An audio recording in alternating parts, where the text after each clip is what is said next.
नमस्कार, PTC Haryana news की Sunday special report में आपका स्वागत है। चुनाव हुए नहीं, जीत मिली नहीं, लेकिन इस बात को लेकर सियासी घमासान शुरू हो गया है कि आखिर मुख्यमंत्री कौन बनेगा। जी हां, हरियाणा जनहित कांग्रेस और भारतीय जनता पार्टी के बीच इन दिनों सत्ता में आने के बाद सीएम किसका बनेगा, इस बात को लेकर टकराव की स्थिति बन गई है। बीजेपी की ओर से हालांकि अभी ये मांग अनिल विज ने उठाई है, लेकिन ऐसा माना जाता है कि अनिल विज के पीछे पार्टी की एक बड़ी लॉबी है, जिससे शायद हरियाणा जनहित कांग्रेस के साथ गठबंधन रास नहीं आ रहा हो।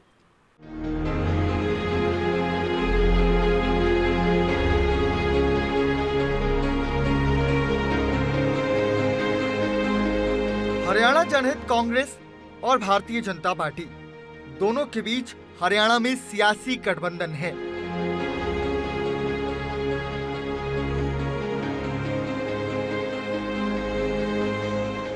इनेलो के शीर्ष नेतृत्व के जेल जाने के बाद इस गठबंधन के नेता खुद को प्रदेश में सत्तारूढ़ कांग्रेस के प्रबल दावेदार के तौर पर देख रहे हैं।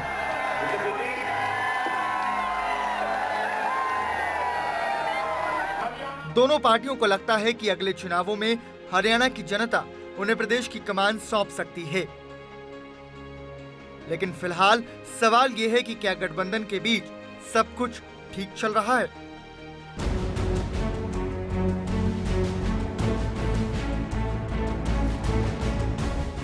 ये सवाल इसलिए क्योंकि पिछले दिनों हजका सुप्रीमो कुलदीप बिश्नोई और हरियाणा भाजपा के बड़े चेहरों में शामिल अनिल विज आमने सामने दिखाई दिए।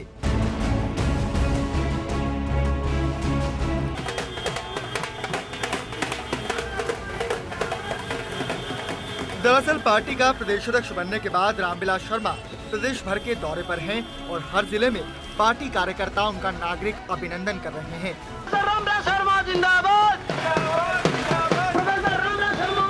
पिछले दिनों रामविलास अनिल विज के गृह क्षेत्र अंबाला पहुंचे तो विज ने अपनी ताकत दिखाने के लिए एक बड़ी जनसभा करवाई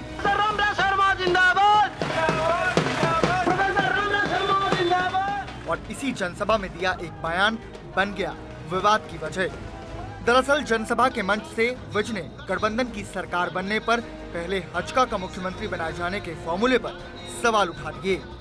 हमारा प्रदेश अध्यक्ष का अभिनंदन समारोह था, उसमें मैंने ये बोलते हुए कहा था कि हमारा हजका भाजपा का गठबंधन है और अगली सरकार हजका भाजपा की बनेगी और उसमें जो हमारा समझौता हुआ है उसकी हमारी कुछ शर्तें हैं।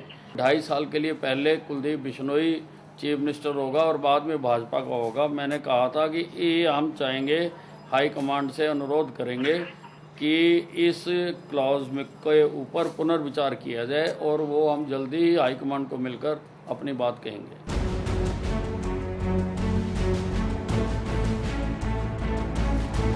अनिल विज के इस बयान ने सियासी गलियारों में हलचल मचा दी। हालांकि दोनों पार्टियां इस बयान को ज्यादा तूल देने से बचती रही, लेकिन फिर भी ये मुद्दा रह रहकर गरमाता रहा। लेकिन आगे बढ़ने से पहले एक बार इस गठबंधन के इतिहास को याद कर लेते हैं। दरअसल 2011 में भजनलाल के निधन के बाद जब हिसार लोकसभा के लिए उपचुनाव का बिगुल बजा तो कुलदीप ने भाजपा के साथ हाथ मिलाने के लिए अपनी पूरी ताकत झोंक दी और 10 सितंबर 2011 की तारीख हरियाणा की सियासत में एक नए गठबंधन की गवाह बन गई। ऐलान हुआ कि अगले विधानसभा चुनावों में दोनों पार्टियां 45-45 सीटों पर चुनाव लड़ेंगी, जबकि लोकसभा की 8 सीटों पर भाजपा और 2 पर हजका चुनाव लड़ेगी। साथ ही सत्ता में आने पर पहले 2.5 साल हजका का मुख्यमंत्री और फिर बाकी के 2.5 साल भाजपा का मुख्यमंत्री बनाए जाने के फॉर्मूले का ऐलान हुआ। आगामी लोकसभा चुनाव में 10 में से 8 सीटें भाजपा लड़ेगी, 2 सीटें जनहित कांग्रेस लड़ेगी। विधानसभा चुनाव में हम बराबर की सीटें लड़ेंगे और उसके बाद जब सरकार बनेगी तो पहले 2.5 वर्ष का नेतृत्व जनहित कांग्रेस करेगी और बाद के 2.5 वर्ष का नेतृत्व भारतीय जनता पार्टी करेगी।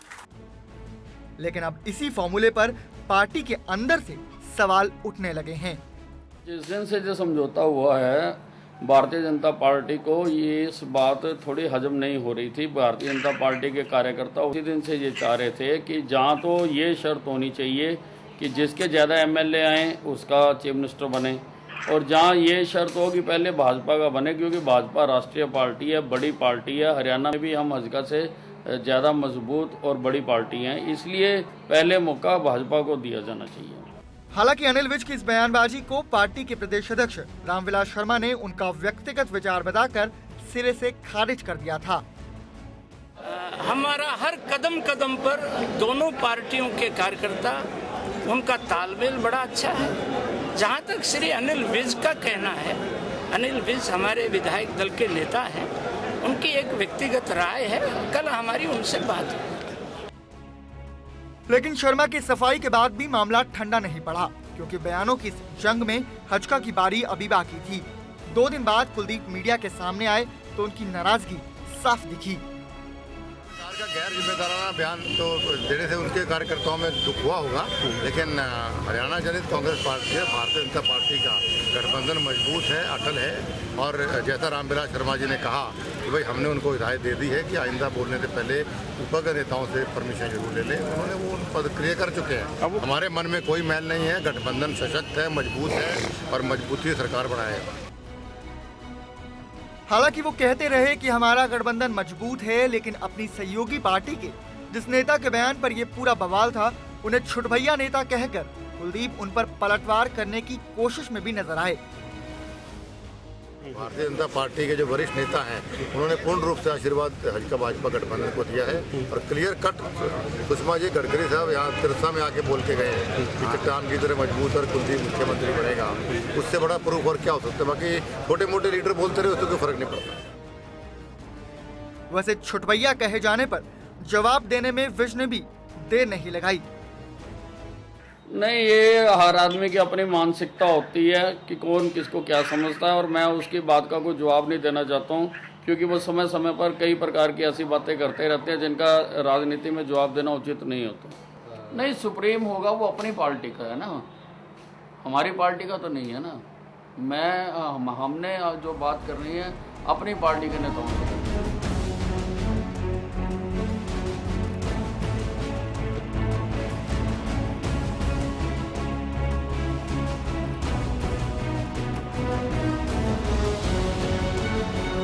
कुलदीप बिश्नोई और अनिल विज की इस जुबानी जंग के कई मायने हैं।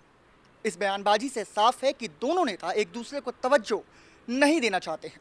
ऐसे में इस टकराव से दोनों दलों के रिश्तों पर असर पड़ना तय है, क्योंकि एक तरफ हजका पार्टी के सुप्रीमो है तो दूसरी तरफ अनिल विज का भी बीजेपी में कोई सियासी कद कम नहीं है। कुलदीप बिश्नोई विज को छोटे मोटे नेताओं की श्रेणी में डालकर मामले में बेशक खुद को बेफिक्र दिखाने की कोशिश करें, लेकिन जानकार मानते हैं कि विज के बयान को इतने हल्के में नहीं लिया जा सकता।